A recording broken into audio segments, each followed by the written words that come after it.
It's the Behind the Book online sports show live from the Mirage Sportsbook in Las Vegas, Nevada. Also on the Mirage Facebook page. I'm Gil Alexander, host of the Beating the Book podcast, alongside Jay Rude, VP of Race and Sportsbook at MGM Resorts International. Jay, how you doing? We're good. No small talk today. I'm getting into your mind and we're going to go right into the games. Well, that's too bad because we had a lot to talk about. You're going to tell a story at the end though, right? I believe so. Story time coming up. Let's do 3 college football games, 3 pro football games. First college, we have 3 games this week in college football, Jay, that really might be a preview of conference championship games. One will be a de facto championship game, but let's start with the Big Ten. Wisconsin is at Michigan State. Wisconsin 3-0, Michigan State 2-0. Last week, Michigan held Notre Dame to 57 yards on 25 carries. This would appear to set up beautifully for the Spartans, who are 5.5-point favorites, because Wisconsin is coming in with Alex Holabrook as their quarterback, a redshirt freshman on the road at East Lansing.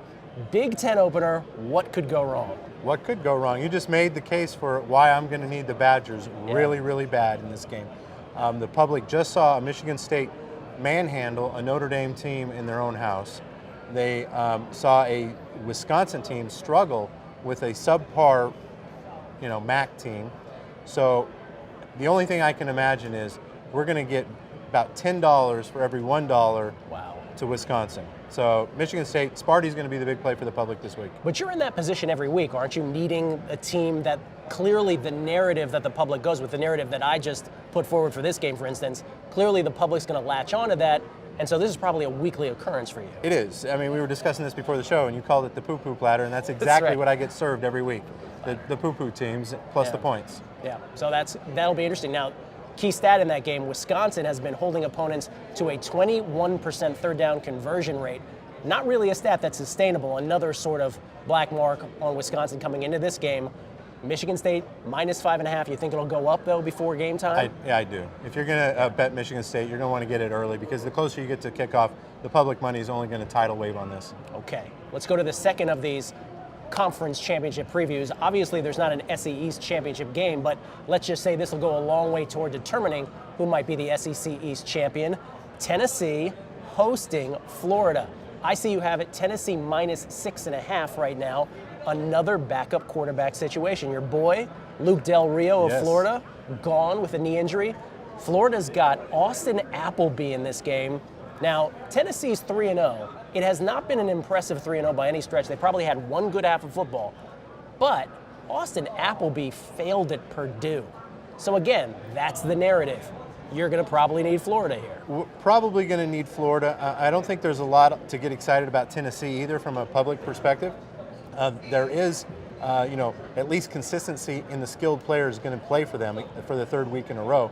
So you're going to, think that they'll improve week after week after week. And now you bring in Appleby, a Purdue retread, I guess. And I don't see a lot of people getting excited because Del Rio was super efficient and putting up big numbers. And if he was going to continue to do that, I would have thought he would have been a dark horse for the Heisman, as we get down the road a little bit if they continued the march that they were at. So it's going to be a tough game, but I think probably in the end we'll need Florida with everyone sort of backing a team that is fully healthy rather than a team that is not healthy. You think that number might stick around 6.5, maybe 7 at the most? Probably a little bit. I mean, we opened 6.5. The Sharps took Florida early with it, but I think the public will come back with the team Tennessee at home. All right, Jay, third college football game we want to talk about is kind of a preview of the Pac-12 championship, maybe. At least, certainly the winner of this will have bragging rights moving forward and may actually have their sights set on the big playoff championship in FBS at the end of the season. It's Stanford at UCLA. Stanford, 3.5-point favorites. UCLA talked long and hard about them becoming a real grinded-out, run-first football team this offseason.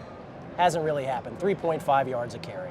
Yeah, I mean, UCLA, I think, wanted to sort of style themselves after Stanford because Stanford has had so much success over the last few years under Shaw, taking over for Harbaugh, and really established themselves as the class of the Pac-12. So it's going to be a style of big brother versus little brother, kind of what UCLA wants to grow up into. Rosen's been the darling that everyone's wanted to talk about. He's run his mouth a little bit, but he hasn't backed it up in a lot of big games, and he's got a spot here to back it up, and I think we're going to need him because I think a lot of people have gone to the cashier's window with Stanford, and they're gonna line up and lay the 3.5. just because there is a big discrepancy in power versus speed. And Stanford, very much the identity that they've always had, power running team. But I'll tell you what, last week you and I talked about Louisville, and we talked about how Lamar Jackson of Louisville had changed the Heisman conversation in just 2 weeks' time, and then he just doubled down on it last week. What did you tell me off air about Lamar Jackson, by the way, before I get to... I'm going to need Clemson to do me a favor and give him a high ankle sprain. That's awesome. Because Jay has liability. If Lamar Jackson wins the Heisman, he's not going to be a happy man. So Christian McCaffrey ought to be your boy. I thought last year, Jay, Christian McCaffrey of Stanford should have won the Heisman. Got robbed. East Coast bias, whatever it was, Derrick Henry of Alabama got the Heisman. Christian McCaffrey is listening to all this Lamar Jackson talk. He has to be. And I think this is going to be a monster game for him against UCLA. Oh, it's going to be a big motivating factor for him. I mean, he's going to come in there, and he's got the triple threat. You know, you might be able to see him do, all three of his skills. He can throw the ball, he can run the ball, and he can catch the ball like nobody's business. And he can run punts back, and he can run kickoffs back. I mean, the kid's got a lot of skill sets that are really going to translate well once he gets to the NFL. But I mean, this could be the showcase that he's been waiting for. It's going to be the last game of the night. It's going to be nationally televised. He could blow up. For those of you who haven't seen Christian McCaffrey play football yet for Stanford, maybe plays too late on the West Coast typically, do check him out. Dude is spectacular, amazing football player, really one of the top Heisman candidates. Pro football, Jay, let's go to Sunday. Let's start with the Green Bay Packers. We talked about the Green Bay Packers last week. They're now 1-1. They could very easily be 0-2. And they were 2 road games, and we talked about how the Packers just aren't very good on the road. It's now been 14 straight games that Aaron Rodgers, the great future Hall of Famer Aaron Rodgers, has not had a passer rating of 100. 14 in a row. Wow. And now, as I look up on your board here, you have the Packers giving 7.5. You've moved it, I believe, from 7. 7.5, reduced juice, though. Packers favored against the Lions, division game. I know the public loves the Packers, but do they love them that much? Well, I don't know if they can. Like I said, getting to the cashier window is important in my business, and the Packers have not cashed a ticket for their backers so far. Yeah. So this is going to be a game that an improved Lions team that has weapons, just haven't been able to put it together often and consistent enough. But the Packers clearly have proven that they can't lay points right now. You can't lay points with the Packers, but I think the public is going to say they're starting their home stretch. They're going to play at home now until October 23rd, I believe it is. So they're got kind of home cooking coming. So I do believe we're going to need the Lions in this particular matchup. That's why I haven't dropped the hook on it. There are some prices around town where it's -7. I'm going to give you even money on the Packers, but you got to lay the hook. Dropping the hook, meaning the half point. For those of you not familiar with bookmaker lingo, Jay, dropping the hook. Dropping the hook. Afternoon on Sunday, 4 p.m. Eastern, 1 p.m. Pacific, Steelers and Eagles, Battle of Pennsylvania. Steelers 3.5-point favorites at Philly. I guess the narrative about this is Carson Wentz, the rookie quarterback for the Eagles, 2 games, hasn't thrown a pick, looked great. Most recently looked great on Monday night, so everybody got to see him. But he did so, he's been great against the Browns and the Bears, which is not really all that awesome. Now he faces an actual football team in the Steelers. Steelers giving 3.5. What do you think bettors are going to do with this? I think the bettors are going to line up with the Steelers very, very strong with this. Bettors like to bet what they've seen recently, but I think bettors are going to realize that the Bears and the Browns aren't a true NFL test to this point. Rookie quarterback is going to face probably the stiffest defense that he's faced so far and probably will face all year. Could be. And they're right in their backyard, so it's for big bragging rights. So we're going to need Wentz to somehow look like he has against the last 2 teams, against the Steelers. The good thing with the Steelers is, they typically sometimes do play very, very tight, close games. Last week they had an opportunity. They played a division rival, which is usually a 3-point game. It went a little bit bigger than that, but this could be an interesting game. It's well bet at this point right now, both ways. The parlays are coming in on the Steelers, though, so that gives you an indication that the possibility that this number will run as we get closer to kickoff, because the public already shown their hand. They're going to back the Pittsburgh Steelers. Steelers defense has given up 16 to the Redskins, 16 to the Bengals. We'll see if they can hold the Eagles to that or fewer points on Sunday. And then there's the Sunday night game, Jay, where the Cowboys, looking up at your board, 7.5, 7 in the hook, Jay, 7.5-point favorites over the Bears. Look at you, Jay Rude. You're ahead of the market on that, aren't you? Like, that's 7 everywhere else, is it not? It is 7 most every other place, but the Bears, have received almost zero backing in both their games coming in this game. Dak Prescott sort of had a little coming out party against your Washington Redskins. He Thanks, looked really good. If the interception in the end zone doesn't happen, it's a different story possibly, but ifs and buts or candy and nuts, we'd all have a Merry Christmas. So, it does count that he did go in and get a big win on the road. I'm going to tell you what I think here.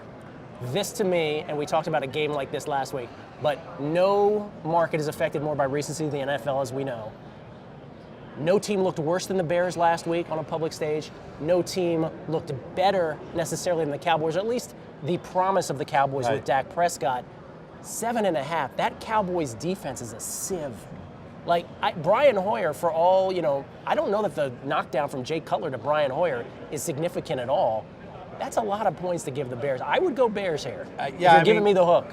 That's why I'm going to make the public lay the 7.5, because I do believe the public will be all over the Cowboys because they have absolutely zero trust in the Bears at this point. And it's not just because of the quarterback play. It's the situation they get in, and the quarterback play is poor because of their circumstances. I mean, you could put a Pop Warner kid back there and probably get on nearly the same results, if they don't have the protection scheme that they have. Now, the defense is a different story. If the decent defense shows up, those 7 points are going to be hard to overcome for Dak and the boys. Yeah, that's for sure.